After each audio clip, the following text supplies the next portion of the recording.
नमस्कार दोस्तों, डेट है आज की 6 अगस्त 2020 और स्वागत है आपका प्रीलिम बूस्टर न्यूज़ डिस्कशन में। हमारी डिस्कशन का आज सबसे पहले इंपॉर्टेंट आर्टिकल खादी अगरबत्ती आत्मनिर्भर मिशन के बारे में है। क्या कंटेस्ट है? देखो, KVIC यानी khadi and village industries commission, इस कमीशन के द्वारा अप्रूवल भेजा गया था मिनिस्ट्री ऑफ MSME को कि आप एक प्रोग्राम को अप्रूवल दे दीजिए जिसका नाम होगा खादी अगरबत्ती आत्मनिर्भर मिशन। और अब अप्रूवल मिल गया है इस प्रोग्राम को। है क्या ये प्रोग्राम? देखो, माइग्रेंट वर्कर्स अपने घरों की ओर लौटे हैं, वहाँ पे उनको अब जॉब की आवश्यकता है। वैसे भी काफ़ी लोगों की जॉब चली गई है कोविड-19 की महामारी की वजह से। तो ये मिशन देश के विभिन्न पार्ट्स में ना सिर्फ जॉब्स क्रिएट करेगा बल्कि ये भी इंश्योर करेगा हमारे देश में डोमेस्टिक प्रोडक्शन ज़्यादा हो अगरबत्ती की, मतलब अगरबत्ती की जो प्रोडक्शन है हमारे देश में वो इंक्रीज हो, और साथ के साथ देश के विभिन्न इलाकों में जॉब्स भी क्रिएट करना। स्कीम को पब्लिक प्राइवेट पार्टनरशिप के मॉडल पर डिज़ाइन किया गया है। होगा क्या इस मिशन में? इस मिशन में देखो, KVIC देखो मशीन्स प्रोवाइड करेगा कारीगरों को। ना सिर्फ ऑटोमेटिक अगरबत्ती बनाने वाली मशीन्स प्रोवाइड की जाएंगी, इसके साथ साथ पाउडर मिक्सिंग मशीन्स भी प्रोवाइड की जाएंगी। किन के थ्रू? देखो, ये मशीन्स कारीगरों को प्रोवाइड की जाएगी प्राइवेट अगरबत्ती मैन्युफैक्चरर्स के थ्रू। और जो ये प्राइवेट अगरबत्ती मैन्युफैक्चरर्स होंगे ये बिजनेस पार्टनर का एग्रीमेंट साइन करेंगे। अब आपके मन में आया होगा, क्या ये मशीन्स मुफ्त में दी जाएंगी? नहीं, देखो मुफ्त में नहीं दी जाएंगी।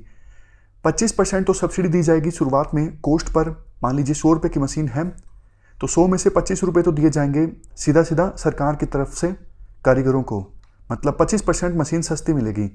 इसके अलावा 75% जो कॉस्ट चुकानी है कारीगरों को उसका लोन मिल जाएगा। समझ गए? मतलब 100 में से 25 रुपये तो सरकार ने दे दिए आपकी तरफ से मैन्युफैक्चरर को, बाकी 75 रुपये का आपको लोन दे दिया। लेकिन ये लोन कारीगरों को लौटाना है वापस सरकार को हर महीने इंस्टॉलमेंट के थ्रू। और जो ये बिजनेस पार्टनर होंगे जो मशीन देंगे कारीगरों को, वो देखो रॉ मटेरियल भी प्रोवाइड करेंगे अगरबत्ती बनाने के लिए। इसके साथ साथ वेजेस भी दिए जाएंगे जॉब वर्क के आधार पर, मतलब कितना काम किया है उसके आधार पर वेजेस भी दिए जाएंगे बिजनेस पार्टनर के द्वारा। चलते हैं आगे। इसके बाद नेक्स्ट आर्टिकल मैपिंग से संबंधित है। आप देखो इस मैप को बिल्कुल ध्यान से देख लो। एक क्वेश्चन मैं आपसे पूछूंगा, बैरूत सुर्खियों में इसलिए आई है, लेबनान की सबसे बड़ी सिटी है, कैपिटल सिटी है। यहां पर 2 बहुत बड़े ब्लास्ट हुए। एडिटोरियल की डिस्कशन में हमने डिस्कस किया था ब्लास्ट का रीजन क्या है। सरकार की तरफ से यह बोला जा रहा है कि ऑलमोस्ट 6 साल पहले अमोनियम नाइट्रेट हमने पकड़ा था और वो बैरूत में पोर्ट पर वेयर हाउस में पड़ा था और उसी से ब्लास्ट हुआ। लेकिन अलग अलग कंस्पायरेसी थ्योरीज भी निकल के आ रही हैं कि शायद ये अटैक टेररिस्ट ने किया है। खैर, हमारा इस आर्टिकल में फोकस मैपिंग पर है, तो आप देख लीजिए मेडिटेरेनियन सी से कोस्ट टच होता है बैरूत का। ये मैप भी देख लीजिए। यहाँ पर ऊपर टर्की है, नीचे इजिप्ट, और ये स्वेज कैनल है, Israel, West Bank, Jordan, Syria, Iraq से नहीं किनारा लगता है मेडिटेरेनियन सी का, यहाँ पर सऊदी अरेबिया है। अब आप इस क्वेश्चन का आंसर दीजिए। ये यूपीएससी ने पूछा था 2017 में। इनमें से कौन से देशों का जो बॉर्डर है वो टच होता है मेडिटेरेनियन सी से? बताइए जल्दी से इस क्वेश्चन का आंसर क्या होगा। इस क्वेश्चन का आंसर है सी, यानी 3 और 4। जॉर्डन और इराक का बॉर्डर जो है वो मेडिटेरेनियन सी से टच नहीं होता है। आप देख सकते हो इराक काफ़ी पीछे है और जॉर्डन भी पीछे है। तो लेबनान और सीरिया, इन देशों का जो बॉर्डर है वो टच होता है मेडिटेरेनियन सी के साथ। चलते हैं आगे। Next article Thanjavur golf resort project के बारे में है। क्या कंटेस्ट है? Union minister for culture and tourism ने इस प्रोजेक्ट का इनाग्रेशन किया है। कहाँ पर? आइजोल, जो कि मिजोरम में है। इस प्रोजेक्ट को देखो सैंक्शन किया गया था integrated development of new eco tourism के अंतर्गत। ये जो प्रोजेक्ट है आता है स्वदेश दर्शन नॉर्थ ईस्ट सर्किट के अंतर्गत। स्वदेश दर्शन स्कीम देखो लॉन्च की गई थी 2014-15 के बजट में।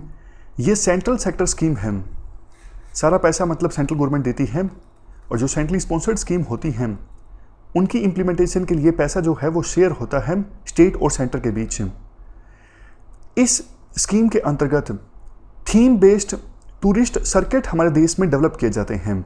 जैसे देखो एग्जाम्पल के तौर पर बुद्धिस्ट सर्किट डेवलप कर दिया, मतलब बुद्धिज्म से संबंधित 2-3 जो साइट हैं उनको रेनोवेट कर दिया, उनके बीच में कनेक्टिविटी अच्छी कर दी ताकि टूरिस्ट उन बुद्धिस्ट साइट्स पर एक साथ विजिट कर सकें, मतलब एक ही विजिट में अलग अलग बुद्धिस्ट साइट्स को विजिट कर सकें टूरिस्ट। उसी प्रकार से ट्राइबल सर्किट को विजिट कर दिया और डेवलप कर दिया, या फिर नॉर्थ ईस्ट सर्किट को डेवलप कर दिया। कहने का मतलब ये है स्वदेश दर्शन स्कीम के अंतर्गत थीम बेस्ड सर्किट को डेवलप किया जाता है, अलग अलग थीम्स पर आधारित।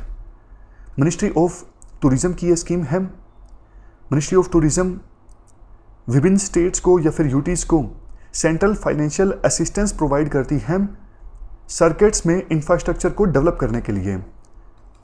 अब बात करें थंजावल गोल्फ रिसोर्ट प्रोजेक्ट की। इसको डिज़ाइन किया गया है ग्राम कुक एंड एसोसिएट्स के द्वारा।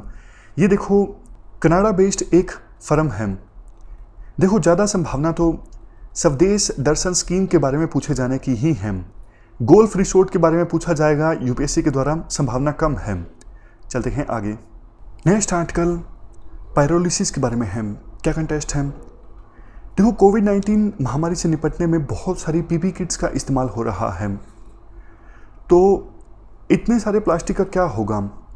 कुछ एक्सपर्ट्स ने बोला है पायरोलिसिस की सहायता से ये जो पीपी किट्स हैं इनको रिन्यूएबल लिक्विड फ्यूल्स में कन्वर्ट किया जा सकता है। क्या ये पायरोलिसिस प्रोसेस? ये देखो थर्मो केमिकल ट्रीटमेंट है। किसी भी ऑर्गेनिक प्रोडक्ट मतलब कार्बन बेस्ड जो प्रोडक्ट है उस पर इस ट्रीटमेंट को अप्लाई किया जा सकता है।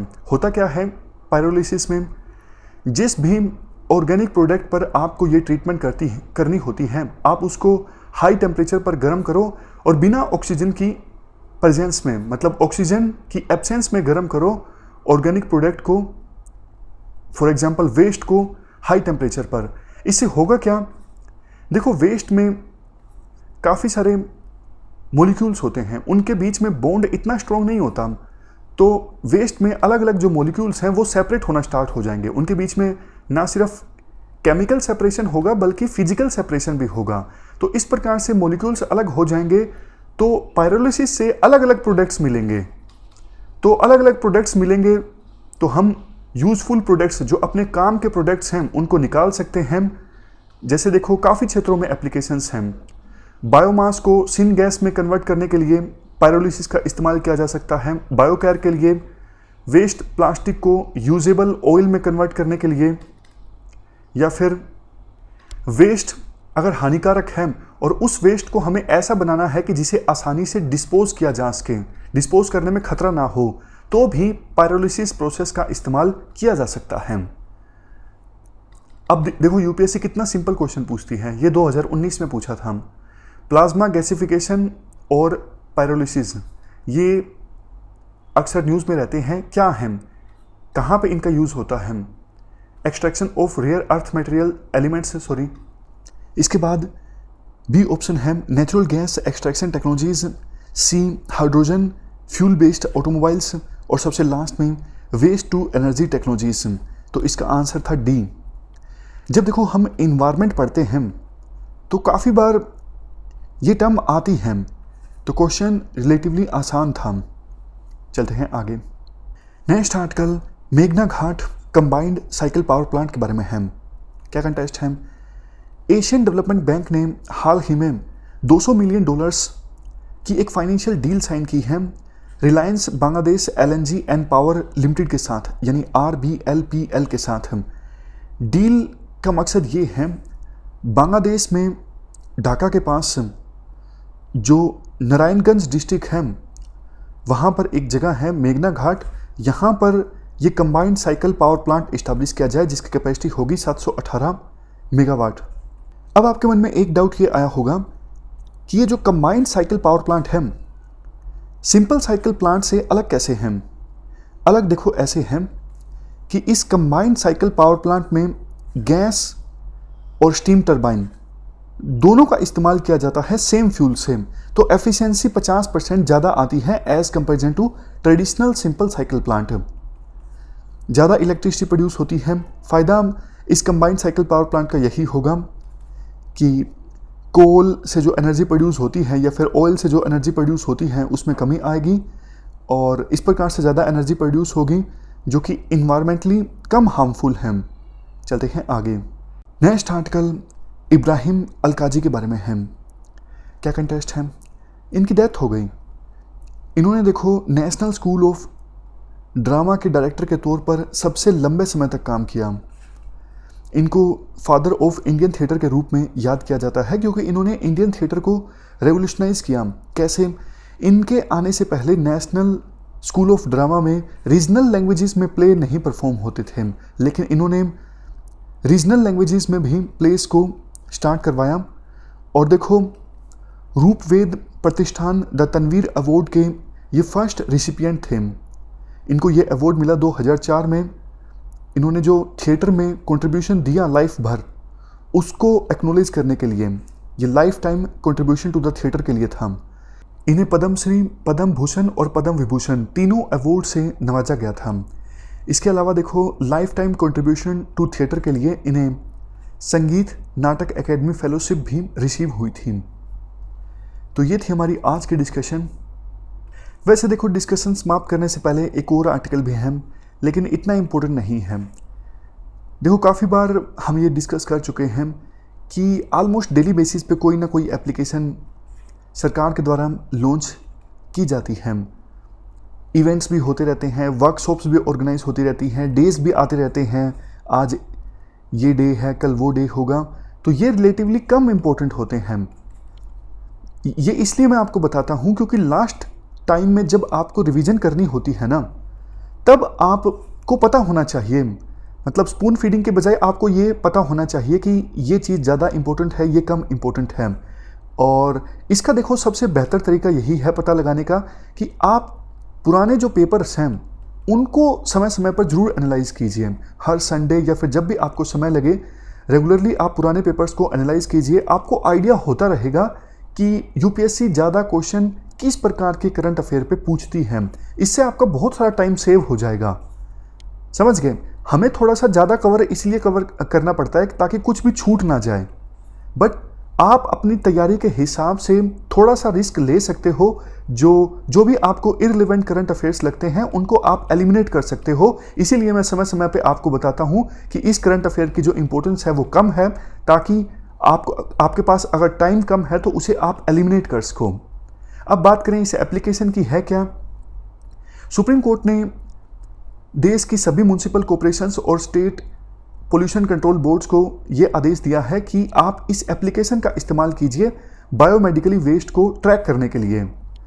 इस एप्लीकेशन में क्या होगा, देखो जो भी वेस्ट बायोमेडिकल वेस्ट को जनरेट करेगा, फॉर एग्जांपल हॉस्पिटल, और जो भी उस वेस्ट को कलेक्ट करेगा, फॉर एग्जांपल म्युनिसिपल बॉडी, सबको इस एप्लीकेशन में डेटा फीड करना होगा। अगर हॉस्पिटल है तो उसको ये बताना होगा हमने ये वेस्ट जनरेट किया है, और उसी सिटी की जो म्युनिसिपैलिटी है वो बताएगी कि हाँ हमने ये बायोमेडिकल वेस्ट कलेक्ट कर लिया है। फ़ायदा इसका ये होगा कि बायोमेडिकल वेस्ट जिससे अलग अलग तरह की बीमारियां फैलने का खतरा रहता है उसको सही ढंग से डिस्पोज किया जा सकेगा। तो ये है कोविड-19 BWM ऐप। इसको लॉन्च किया गया है सेंट्रल पोल्यूशन कंट्रोल बोर्ड के द्वारा। तो ये थी हमारी आज की डिस्कशन। अब जल्दी से रिवाइज कर लेते हैं। सोच लीजिए आप मन में आपके अनुसार कौन सी स्टेटमेंट सही है, कौन सी गलत है। पहली स्टेटमेंट देखो गलत है क्योंकि ऑक्सीजन की एब्सेंस में पायरोलिसिस को परफॉर्म किया जाता है। दूसरी स्टेटमेंट भी गलत है क्योंकि ये असम में है। तीसरी, क्या लीबिया का बॉर्डर टच होता है मेडिटेरेनियन सी के साथ? हमने लेबनान डिस्कस किया था या फिर लीबिया डिस्कस किया था? लेबनान का तो टच होता है, अभी हमने डिस्कस किया। बेरूत सिटी जो है वो पोर्ट सिटी है और वहाँ पर ब्लास्ट हुआ, लेकिन लीबिया का बताइए, लीबिया का बॉर्डर टच होता है मेडिटेरेनियन सी के साथ या फिर नहीं होता है? आप सबसे पहले ये बताइए लीबिया है कहाँ पर? अफ्रीका में है, देखो लीबिया, ये देखो लीबिया का भी बॉर्डर टच होता है, ना सिर्फ लेबनान का, लेबनान तो यहाँ पे है, बल्कि लीबिया का भी होता है। तो ये स्टेटमेंट सही है। नेक्स्ट, इब्राहिम अलकाजी ये फेमस पेंटर थे? नहीं, ये नेशनल स्कूल ऑफ ड्रामा के सबसे लंबे समय के डायरेक्टर थे, मतलब ऐसे डायरेक्टर जिन्होंने सबसे लंबे समय तक काम किया। तो हमारी आज की इस डिस्कशन में इतना ही है। Thank you very much for discussion.